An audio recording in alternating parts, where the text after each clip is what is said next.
Hello, my name is Victoria Robbins. I'm here again today to share with you another tale, not a tale, a story, kind of a sad one, about Tamar.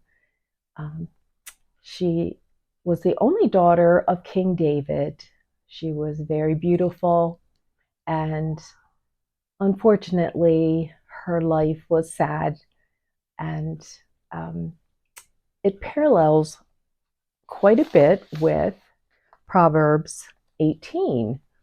Um, the passage that goes along with this, I'm going to read from 2 Samuel 13. So 2 Samuel 13 and Proverbs 18 go together. Um, almost every verse of the 24 verses of chapter 18 of Proverbs goes along with 2 Samuel 13. So, anyway, I'll start with just a little bit of background about King David.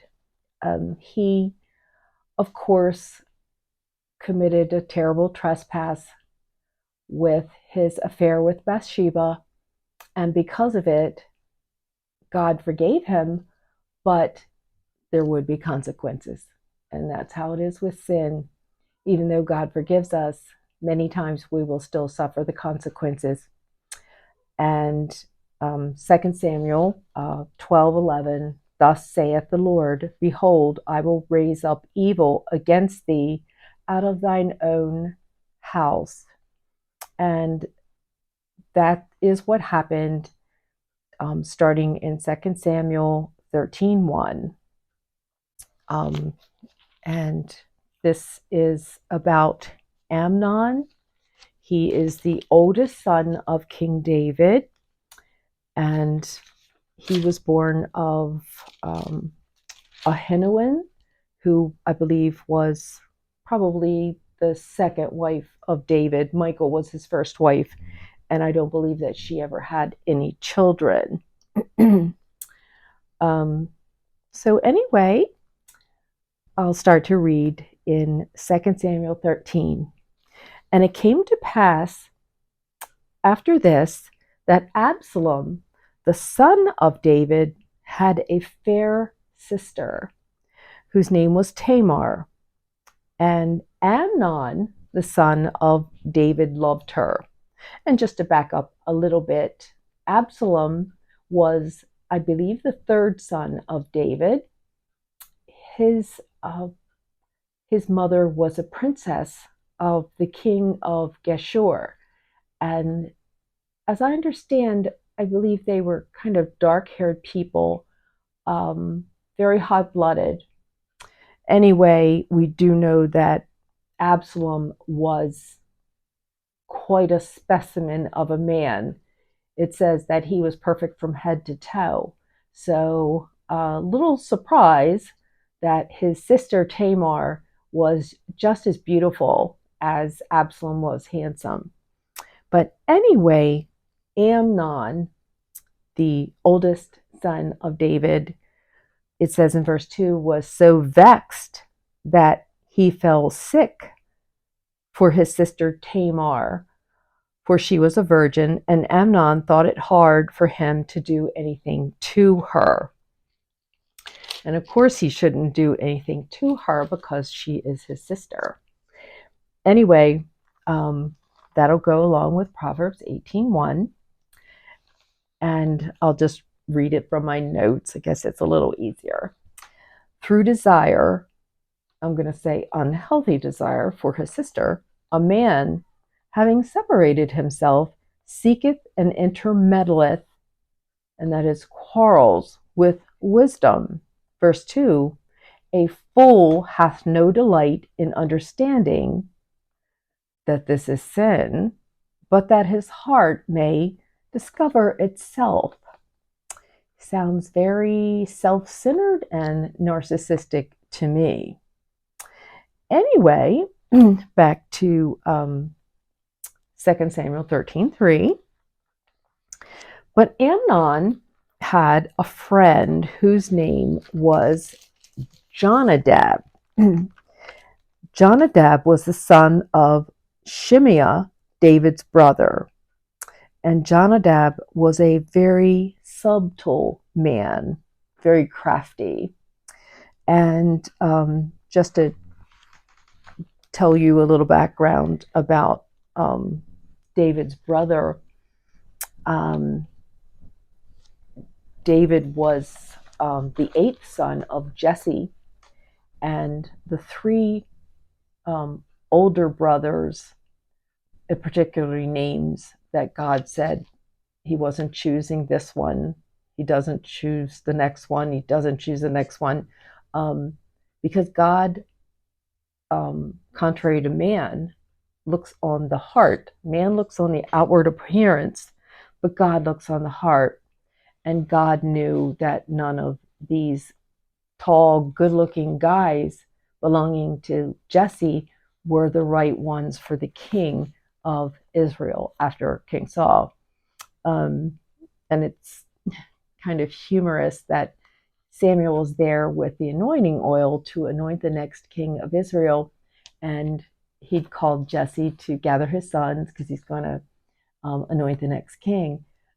And he checks through each of the sons, and God doesn't say, oh, this is it.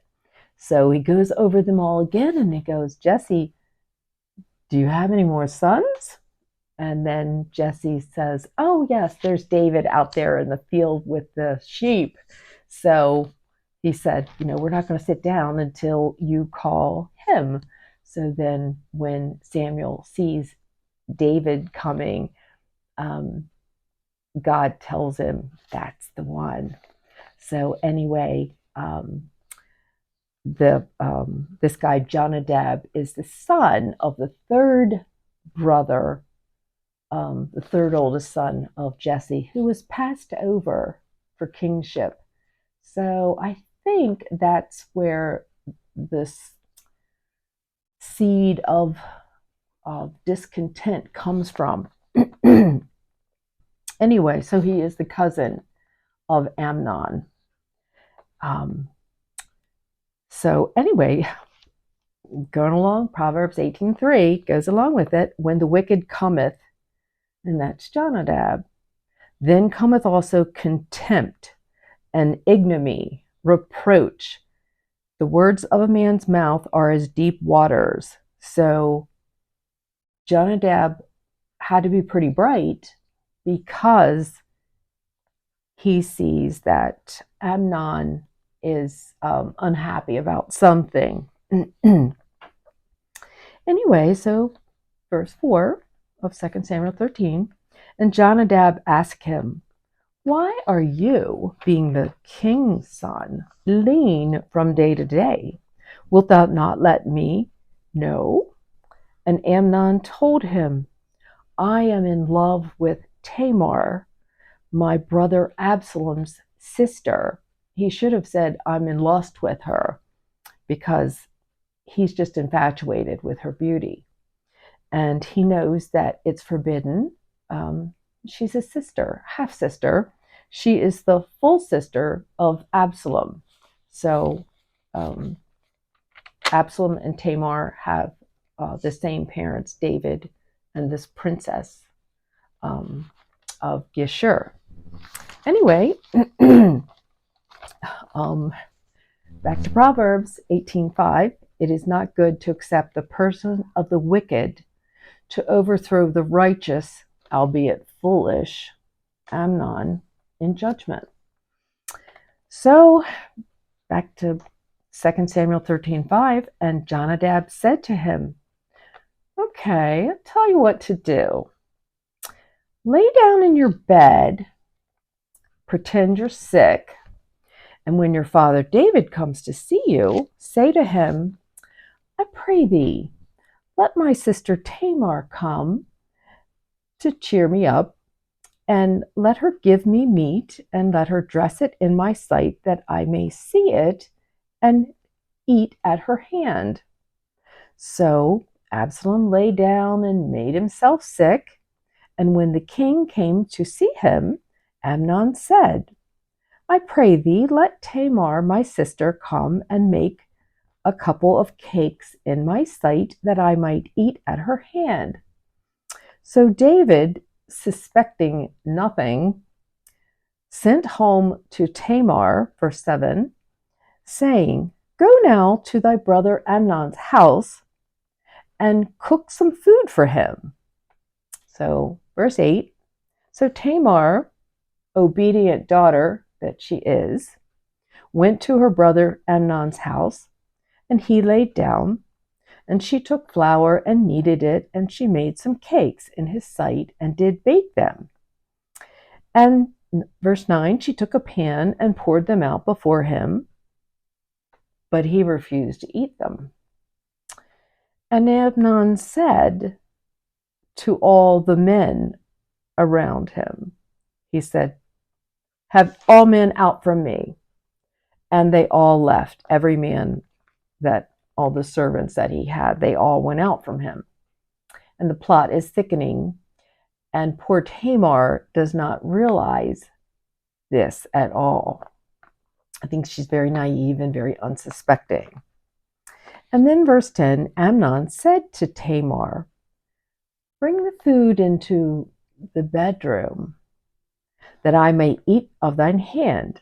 So Tamar took the cakes that she'd made and brought them into the bedchamber. And when she brought them to him to eat, he didn't take hold of the food. He took hold of her. And he said to her, Come, lie with me, my sister. Ah, what a foolish, foolish man he is. And I'm going to go back to Proverbs 18:6.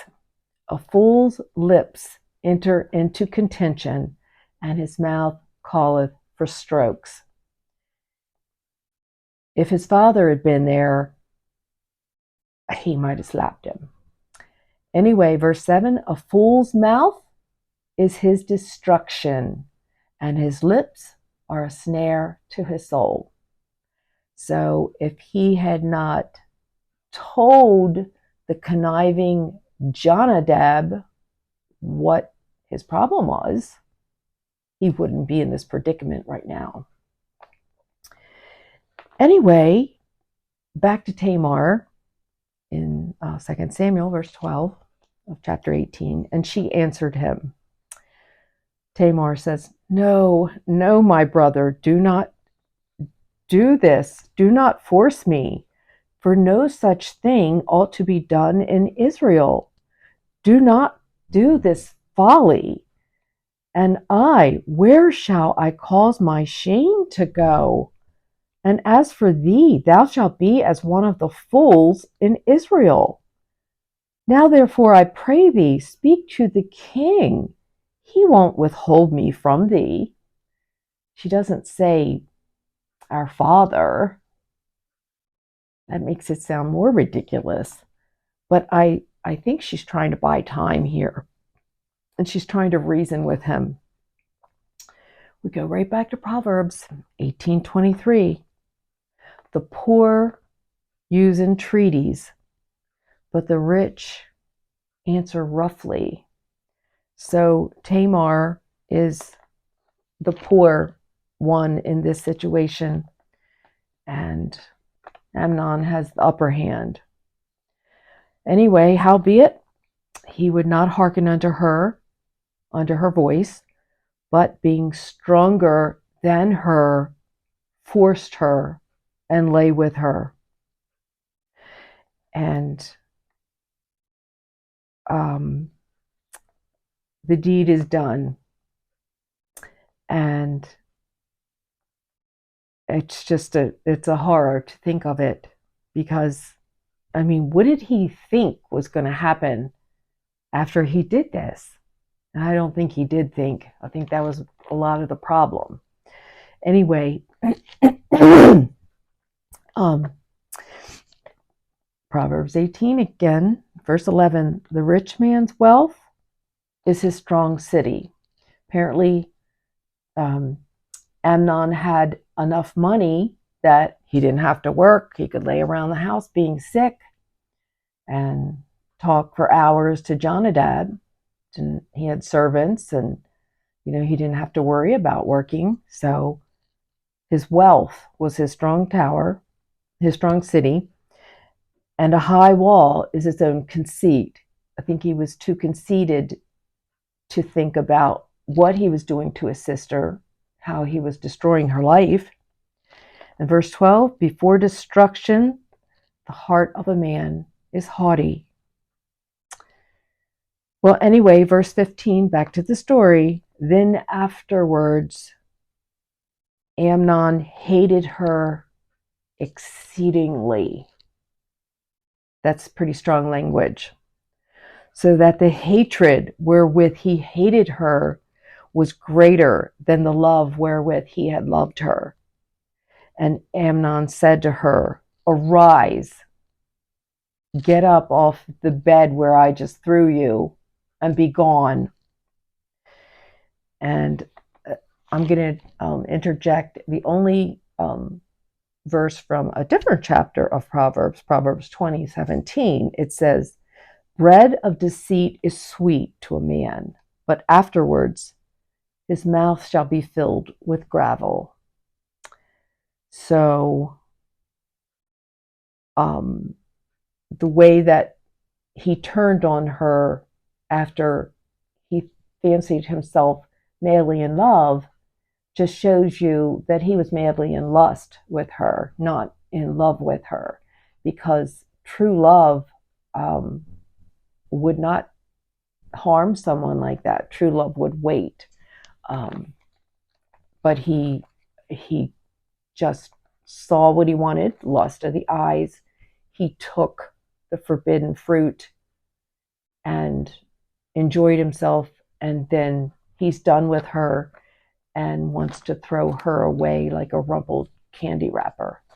So anyway, she, back to Samuel, she said to him, there's no cause. This evil in sending me away is greater than the other that you did to me. But he would not listen to her. Back to the Proverbs 18:22. Whoso findeth a wife findeth a good thing and obtaineth favor of the Lord. This guy isn't going to find any favor from God for the sins that he's just committed. Anyway, verse 17, then he called his servant that ministered unto him and said, put this woman out the door from me and bolt it after her. He should have said, this woman that I just raped, put her out the door. But he didn't say that. Anyway, verse 18. So there is poor Tamar outside the door, abused, broken, forsaken. And she had a garment of all different colors upon her, for with such robes were the daughters of kings apparelled, for virgin daughters. And when his servant had brought her out and bolted the door after her, Tamar tore this beautiful garment, and she put ashes on her head and rent the garment of different colors that was on her, and laid her hand on her head and went home crying. So it's interesting to me that she doesn't go home to her father that naively set her up, who he unknowingly though did do this, but she goes to someone who loves her. She goes to her brother Absalom's house. And then back to Samuel, verse 20. And Absalom, her brother, she arrives at his house, and he says to her, Has Amnon been with thee? How do you know that? But hold thy peace now, my sister, for Amnon is thy brother, and regard not this thing. Don't let it bother you. Really? That's kind of crazy. Anyway, so poor Tamar remains desolate there in her brother Absalom's home. And it's for 2 years. Anyway, King David, verse 21, hears about what happens, and he is very wroth. Wroth is anger. He's very, very angry.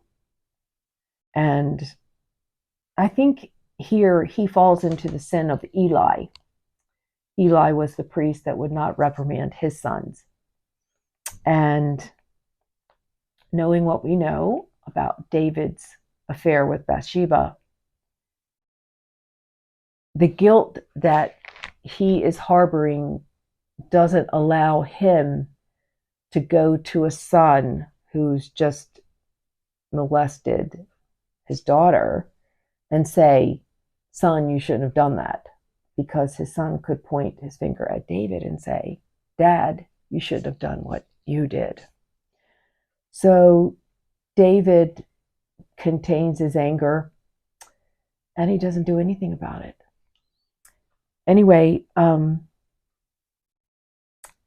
verse 22, Absalom spoke unto his brother Amnon neither good nor bad, for Absalom hated Amnon. That's very strong language. He hated him because he had forced his sister Tamar. Absalom did love his sister. Anyway, back to Proverbs 18:19. A brother offended is harder to be won than a strong city, and his contentions are like bars of a castle. I had read that verse many times, and that's actually how I put the 2 chapters together. The 2 Samuel and Proverbs 18 is because of the brother verse, because those are 2 brothers that will never see eye to eye again. Anyway, 2 years later, verse 23, Absalom is shearing sheep in Baal Hazor. And this is a place that's beside Ephraim, and he invited all the king's sons. He goes to his father and he says, I beseech thee, let thy servants go with thy servant. I'd like you and your servants to go with me. Verse 25, the king said to Absalom, oh, nay, my son. I feel like interjecting. I'm too busy. But he says, let us not all go, lest we be a burden to thee. But Absalom presses him. Howbeit, he would not go, but blessed his son. Verse 26, then Absalom said, if not, I pray thee, let my brother Amnon go with us. And the king asked him, why should he go? And verse 27, you'll notice that Absalom doesn't really answer him. But he presses him that he let Amnon and all the king's sons go with him. So he kind of expands on the idea of letting one brother go and wants all the brothers to go. Anyway, now Absalom had commanded his servants, saying, mark ye now, when Amnon's heart is merry with wine, and I say unto you, smite Amnon, then kill him, and fear not. Have not I commanded thee? Be courageous and be valiant and do what I tell you, even murder. Well, back to Proverbs 18:21.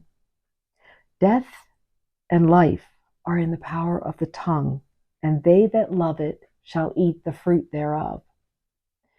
So Absalom is commanding death for his brother Amnon, and they're going to carry it out. So anyway, the servants of Absalom did unto Amnon as Absalom had commanded. And then after the deed, all the king's sons arose, and every man got up on his mule and fled. They got out of Dodge. Anyway, excuse me. In verse 30, and it came to pass, while they, the king's sons, were in the way, that tidings came to David, saying, Absalom hath slain all the king's sons, and there is not one of them left. They're all dead. Every single one of your sons, David, they're all dead. Verse 31, and then can you imagine the dagger that went into David's heart at that moment? He knows he's guilty. He knows that he has sinned atrociously. And now he's thinking, I'm getting what I deserve. All my sons are dead, every one of them. He arose and he tore his clothes, he tore his garments, and he lay on the earth. Oh, it gives me goosebumps just to think of how horrible that thought is. And all of his servants stood by him with their clothes rent too. The servants loved all of his sons as well. Anyway, Proverbs 18:18 again. The words of a talebearer are as wounds, and they go down into the innermost parts of the belly. I can just imagine that. The pain would go into the heart like a stab, and it would go down into the innermost part of your being, into your soul. Anyway, back to Samuel's account and Jonadab. I'd like to know how he got there. What is wicked Jonadab doing in David's home? Well, Proverbs 18:6 says, a man's gift, and I'm going to interject, of gab maketh room for him, and bringeth him before great men. So Jonadab, the son of Shemaiah, David's brother, answered the king and said, let not my lord suppose that they have slain all the young men, the king's sons, for Amnon only is dead. For by the appointment of Absalom, this hath been determined from the day he forced his sister Tamar. Now wait a minute. How did Absalom know all about Amnon forcing his sister Tamar? Tamar may have told him, but I know who else ran and told him everything. Mr. Jonadab, because he's a talebearer, and he hates David. He hated Amnon, and he's rather happy that he's dead. He hates Absalom, and he is making big time problems for Absalom.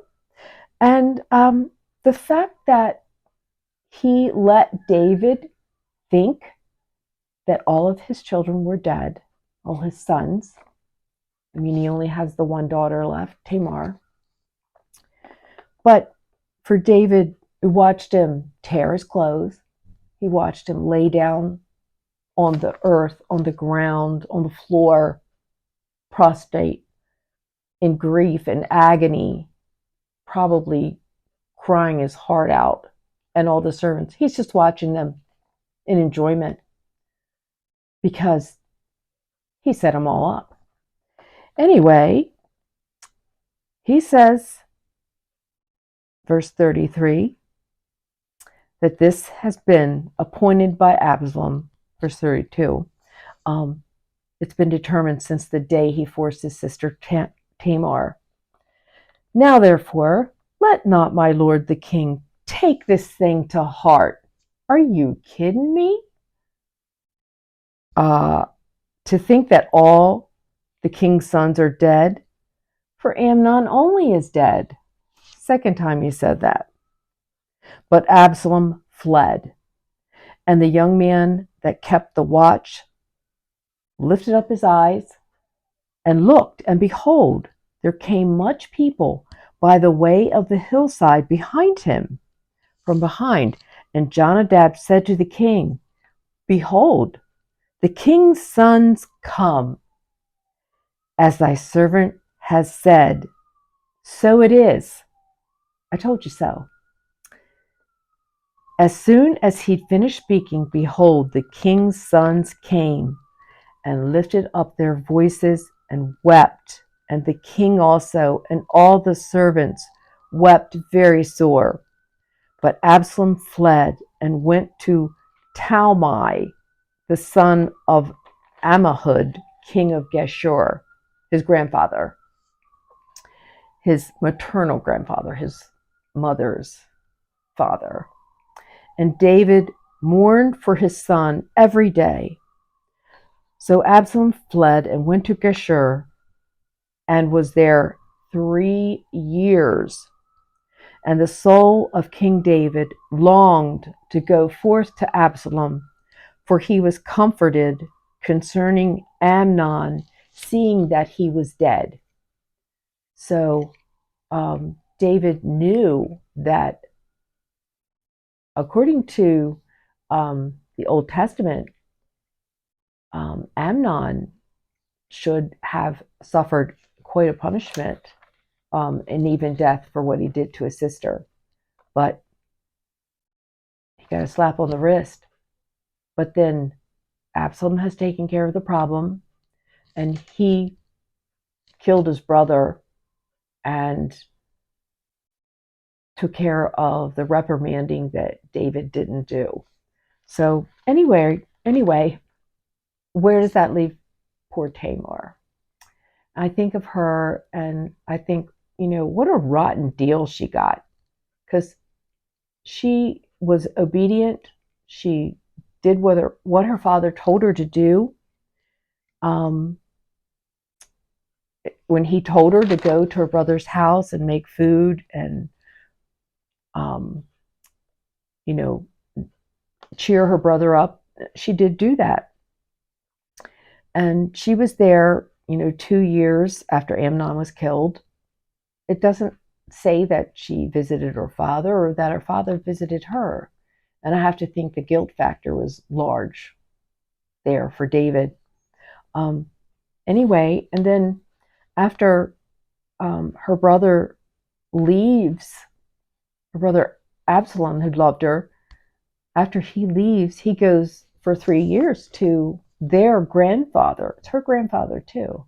Goes and lives with him in Geshur. And I just think she got such a lousy deal. And I saved the very last verse of Proverbs for her, and it's 18:24. A man to have friends must show himself friendly, and that actually would apply to Jonadab, I think, because he was just the opposite of a friend. He was, with a friend like him, who would need enemies. But the second half of that verse is, and there is a friend that sticketh closer than a brother, and that friend is Jesus. So I would like to think that Tamar was or was befriended by Jesus, because she had done everything right and her life was totally ruined by the lust of a brother. And I just think it's so sad that, she had done what she was supposed to do, and her father didn't do anything. And then her brother Absalom says not to regard it. But I do think that those were the words of old Jonadab, because I think he set everybody up, and then he just sat back and laughed and watched everything fall apart, because he wasn't a king's son, he was a king's nephew. So anyway, I'll curtail my video there today. I hope that you've enjoyed this session with me today. And if you have, please like below, and you can always follow me on the video. And I hope to see you again next time. Take care and God bless.